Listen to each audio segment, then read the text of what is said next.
Hey everyone, and welcome back to another episode. This is now episode 3, and today we're going to be doing quite a lot of progress at the monument.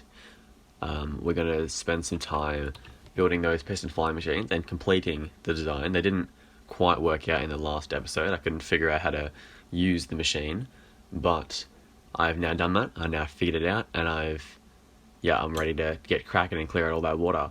And then if we can, we'll take out all of the sand walls between all the segments, and if we have time, I might even just destroy the entire monument today. So here we are with the final design for the piston pushers. This is just one of them. I have created to great success over on these ones over here. These last two will just fly around. There's clearly a lot of water's been drained out, and I would not have been able to do this with just a couple of sponges. So there are still water blocks on the side, but that's fine. I will have to sponge those and the floor as well, but I couldn't get the machine any closer to the wall. Otherwise, the sand would have stuck to the honey and slime, and then none of the machine would have flown because flew. None of the machine would have moved because of exceeding the piston push limit. Yep, so here we have it. It works perfectly fine now. The missing bit that I didn't have in the previous designs that weren't working because of this missing piece was that one observer right there that I didn't see in the video anywhere. I'll have to have another look to see if it actually was there, but it was in the world download and I put that there, and now this entire part works. And when I cleared it out a few times, the water would just fix itself because I left the source box over this side. So because there were sources over here and over on this side as well, and the other side, it would just keep refreshing the water so it would flow back through, and it'd just be a waste of this machine being sent all the way across, because then I'd have to dismantle the entire thing and then build it again and then send it across. And many times I forgot to sponge out this area, but on this one, clearly I have not forgotten, and there's no water on the back here into the bottom of that wall, so when I push it along, it should clear out that entire segment for us. So I'll just have to, the magma pulled me down. I'll have to place a sign there, and then with my axe in my hotbar, sick. And I gotta break that axe, and then it will go off. Wow. Alright, so we had a bit of a malfunction with that one because none of it moved, because I put these ones, the honey block and the observer, on that end as well, and that exceeded the piston push limit, and then I powered all the pistons and to make it move, and then I forgot to refresh these blocks here that the observer was stuck to the honey because I pushed them individually, so this segment connected to that piston, those pistons, sorry, pushed forward, and therefore the honey block stuck to the observer on that side, which means that this side can't push forward because it's stuck to it and exceeding the limit. Okay, so things are now in order. I fixed the machine. It should all work properly this time. So if we update this, it should just keep going. Perfect. All right, and if we have a look, the water isn't refreshing. Nice. I don't love that, but that's fine. It's not putting sources across the entire thing. I'll have to sponge out that area anyway with the sponges. So yeah, I'm not concerned about the walls and the floor at this stage. This ravine here is not ideal because I'll have to sponge out this entire thing for the TNT to come through. Or, yeah, I will have to do that, which is not going to be great. But if we fly back up here and have a look at the machine, clearly it is very effective at what it does once you can figure out how it works and how to fix it when you break it, like I do many, many times. That should get to the end of the wall and just stop, because that'll, obviously it can't push that entire wall of sand.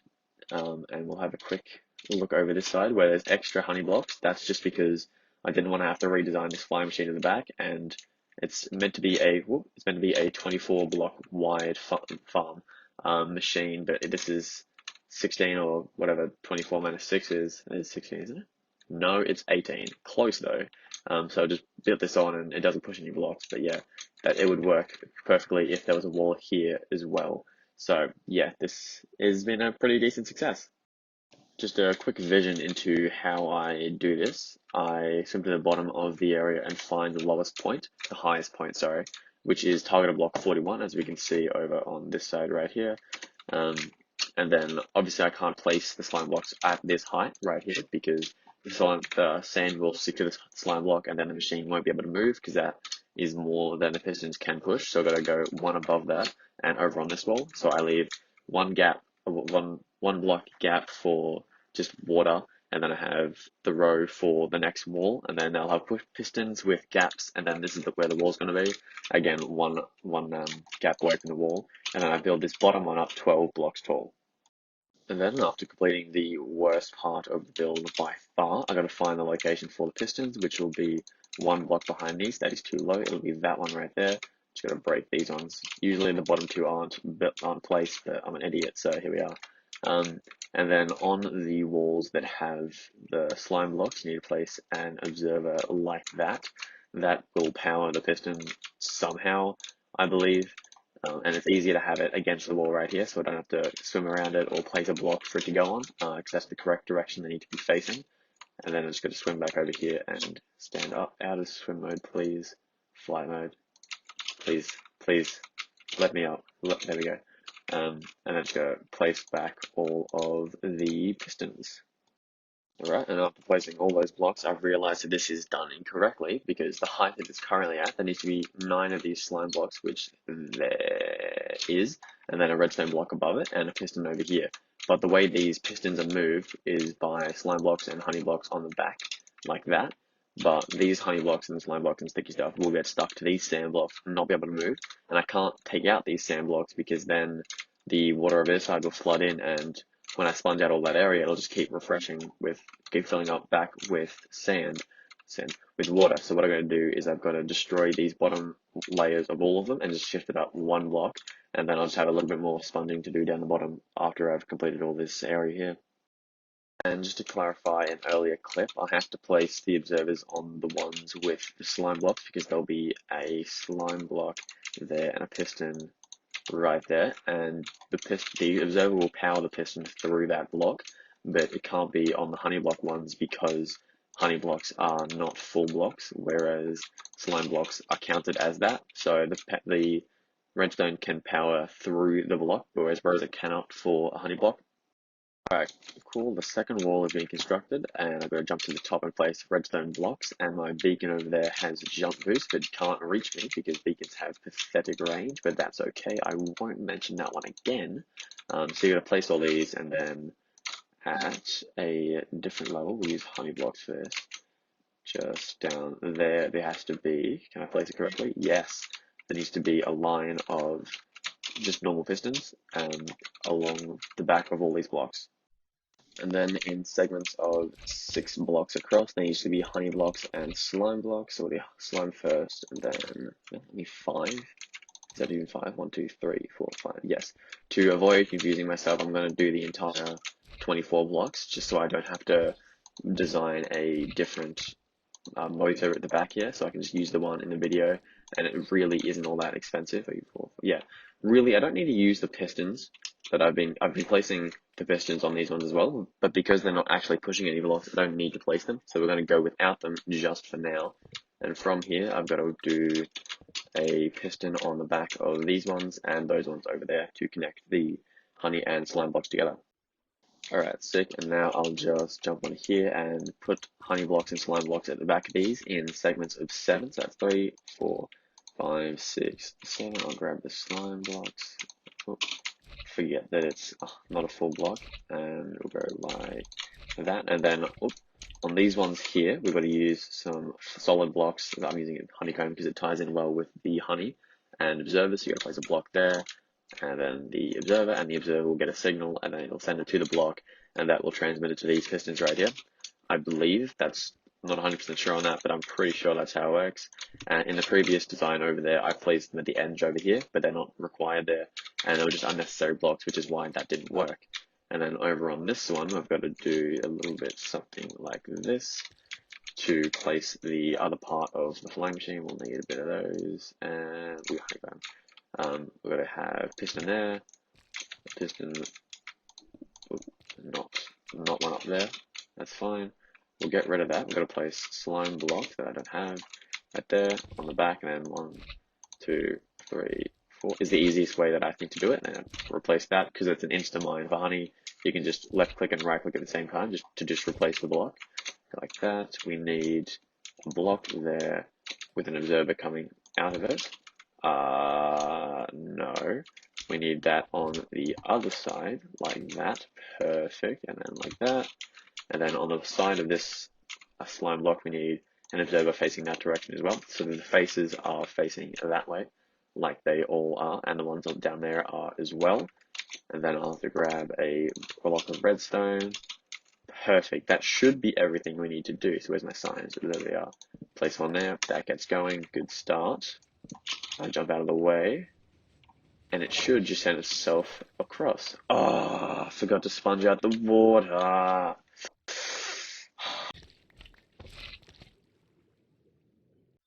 Okay, so I've rebuilt a large chunk of the wall. I'm missing the machines at the back, but that's okay. I'll come back to those later.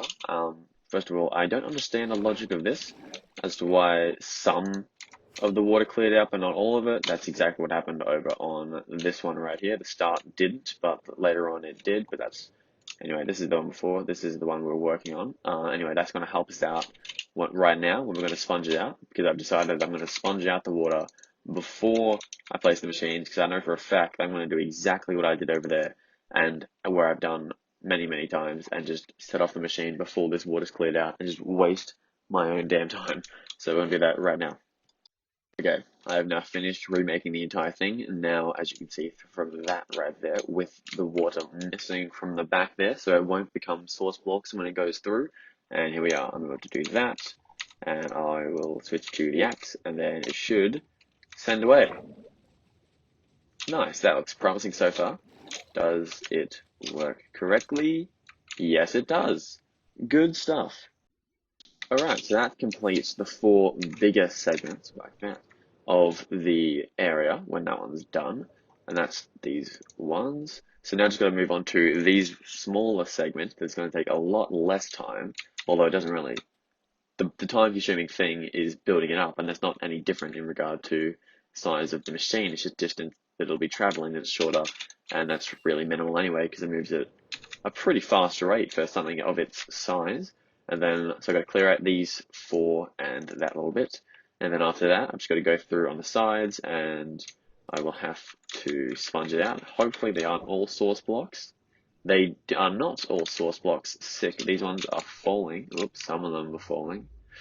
Never mind. They look like they should all be source blocks. So it'll be a bit of a grind, that right there. But after that, just get to take down the sand and then TNT it all up. So, yeah, we're kind of getting close to sort of nearly being done-ish. After that last clip, I spent some time placing sponges and clearing out the sponges to dry out all the water that was remaining.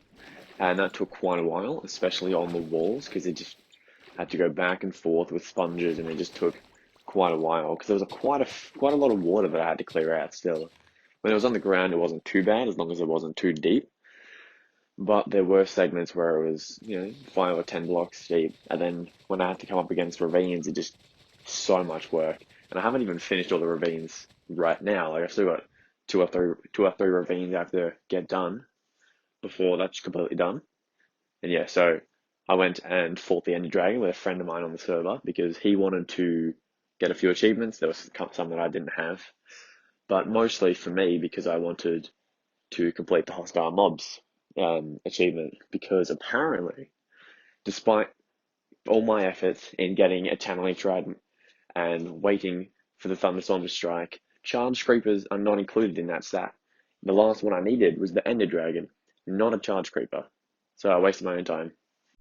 Alright, so it's actually been quite a few days of me not recording any clips. Today is Tuesday, the last clip I recorded was Thursday, so that should give you a clear indication as how long it's been. And I'm just here at my mob farm that is absolutely chugging out mobs as usual. That is quite a few. There's no one else on the server, so it's pretty productive. Only issues that I have with it is that that's quite loud. Is that a lot of the zombies and mobs that have armor survive and just pick up items and stay down the bottom, and a lot of spiders don't die either, but that's okay. Anyway, so the main reason I'm here is for bones. That's not too bad, because I have been absolutely stonking for bone sales at the store. I fully expected for gunpowder to be my main seller, which is why I made the mob farm very creeper targeted with the first half of the top half of the farm with trapdoors so that only creepers and spiders can spawn. But I've actually removed those so that skeletons can spawn everywhere, because that is my main seller. I get most of my profits nowadays from bones for bone meals for a flower store that has popped up in the mushroom area, which is, yeah, really good for my store. And actually, while we're here at my base, I'll just point out a pretty significant change that I've made to the way I play Minecraft, and that is my preferred food source. For a long time, I used golden carrots, but it was really late one night, and I decided to go full ham and make a full shulker box of golden apples, and I regret it so bad. They're a terrible food source. I just fully expected that the flex would be worth it, but it is not worth it. So as soon as this shulker box is empty, I may even just sell them. I could just sell them. I'll probably just do that, actually, to be honest with you. They're only 2 hunger bars, and you get 2 extra hearts, but that's really not all that valuable, to be honest with you. And it's only for 2 minutes anyway. But yeah, I did that. And before I get accused of cheating and that, and using commands or creative mode to get them in, I have an insane gold farm. It's ridiculous. I'll go there now, actually. And then I just bought the apples from the farmer villagers at the breeder, and it was very, very expensive to make that many, especially for gold. But yeah, look, weird things happen at 2 a.m. Okay, there she is, the gold farm, beastly. I AFK'd there for quite a while, a couple of days ago, and you just get insane drops from it. So if I fly in here, nice. I've still got a really solid amount of gold blocks right there waiting in case I need to make more golden apples, which I won't, because as soon as these are gone, I'm going back to golden carrots. And yeah, it's just horrible food source. I do not recommend getting them as your main food. Now, I've been really avoiding the monument area for a little bit now. It's pretty much since Thursday, because it's just one big grind after another, and it's just gets repetitive. So I'm taking a little bit of time away from that. Not too long, because I've still got big plans and things that I want to get done there. But just for now, I'm taking a bit of a chill pill on that one and focusing on other things. So I worked on some advancements. We'll have a look at those now. Actually, completed Monsters Hunters. That's pretty cool. Bullseye. I did. What else? That I'm close to. I have no idea what the last 3 biomes are, but I've been like that for a while. I can't really. That's nothing. We got the levitate effect. Levitate advancements. That was pretty cool. Pretty lucky to have got that. And that seems to be all of it. But yeah, I've played a more chill form of Minecraft over the last few days instead of the ham that I have been for the last few weeks, and that's definitely going to be good for motivation. And if we pop in here, we can have a look at the grinding that we've been doing for the honey. Like, we are absolutely stonking, mostly because these honeycomb would be not great sellers, but they could definitely sell and have the potential to sell when 1.17 comes out next week, because people can make candles with them, and also to keep what's called copper in their current oxidized state. So they could potentially get a few sales for us, but yeah, no guarantees. Just felt that it would be a good idea to stock it up while we have the chance. And yeah, this is the new store. It's dyes, terracotta, and I think there might be another thing on the 3rd floor. But yeah, clearly it's a mushroom, and I think it looks pretty cool, actually. It's a pretty sick build that fits into the mushroom area really nicely, and is right next to the portal, which is really convenient access. And while we are here at the mushroom area, I want to talk about shops that I have planned.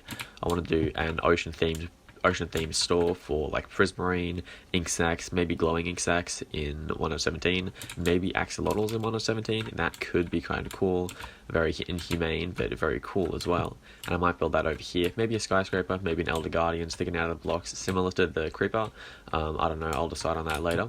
I've also communicated with the owner of the mushroom store behind me, that bad boy, about the potential for a candle store, because they have good access to dyes through their flower farm, which is why I'm selling bones at such a great rate at the moment, and I have a lot of access to honeycomb through the honey farm, so we can make a great business deal for a candle store, and that'll be pretty cool.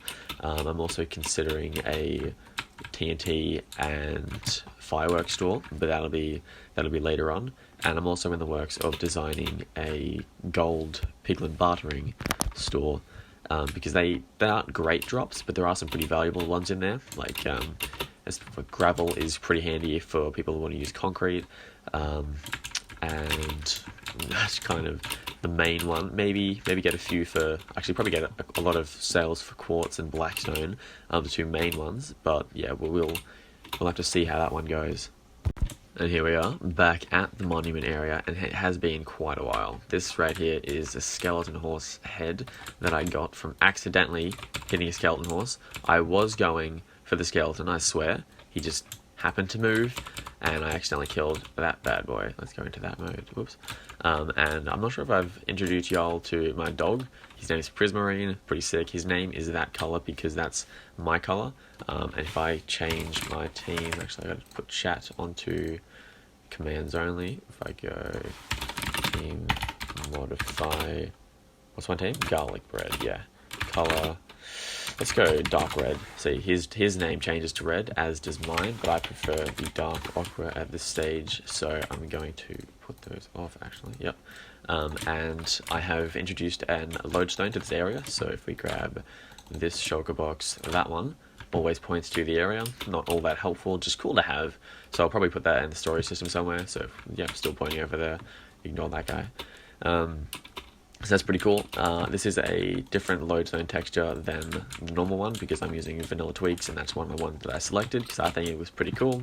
Anyway, this is the main boy that people would be wanting to see, and a lot has been done. Clearly, I did record clips of the sand actually, so I'll put those in. But yeah, the next thing I had to do was finish up with the ravines, and I just got really sick of placing all of the sponges. So I kind of took some time off, and it's been a couple of days, and I'm not sure when I'll be returning to this project. Pretty soon, I feel. Only a couple more days. Probably just wait till uni holidays, and then I'll go pretty ham again. Just got to clear those out. Then I can remove these walls that are remaining. Those are just indicating that I still have some ravines over there to clear out. Then after those are gone, I'm going to empty out the monument, so I've got to dig it all out. There is still water all through it, so that'll take some time, and maybe some near-death experiences, or ideally near-death and not death. But there's also water below that I need to clear out. But that, again, that shouldn't take too long, except that this one connects to a ravine down here that connects to, if we go down all the way, it connects to my my mine down here that I've been using to get a bunch of diamonds. And speaking of diamonds, we are kind of rolling at the moment because we're like that. We have 45 blocks and 7 diamonds, 2 beacons because I killed another wither. Oh, spider dancing, sick as. Because I've been selling a lot of bones recently to the owner of the flower store, and I have been. What else have I sold? I've sold some TNT to people who want to get some ancient debris, who don't have netherite yet, who now do, sort of. One of them doesn't, so I'm going to sell more of that soon, because I have a lot of sand. Obviously, you guys have seen how much sand that I own, quite a lot, as you can see there. And I have an insane gunpowder farm, so it was really no worries. I sold them for 5 diamonds a stack, which is kind of a lot more than they're really worth, but I could do it, so I did do it. Capitalism. And I've also sold an elytra that I haven't received payment for yet, but I will be. So yeah, we're pretty good for diamonds at the moment. And this is actually where we're going to end today's episode. I had a lot of fun. We got a lot of stuff done. I very much enjoyed taking a break from the project. It was about a week between the first monument progress of the episode and the next. So yeah, I just got really tired of the grind, but we're back on it. We're ready to go. I really enjoyed that. I got a lot done in the episode. Made quite a few diamonds, which is very, very good. And yeah, thanks for watching, and I'll catch you in the next one.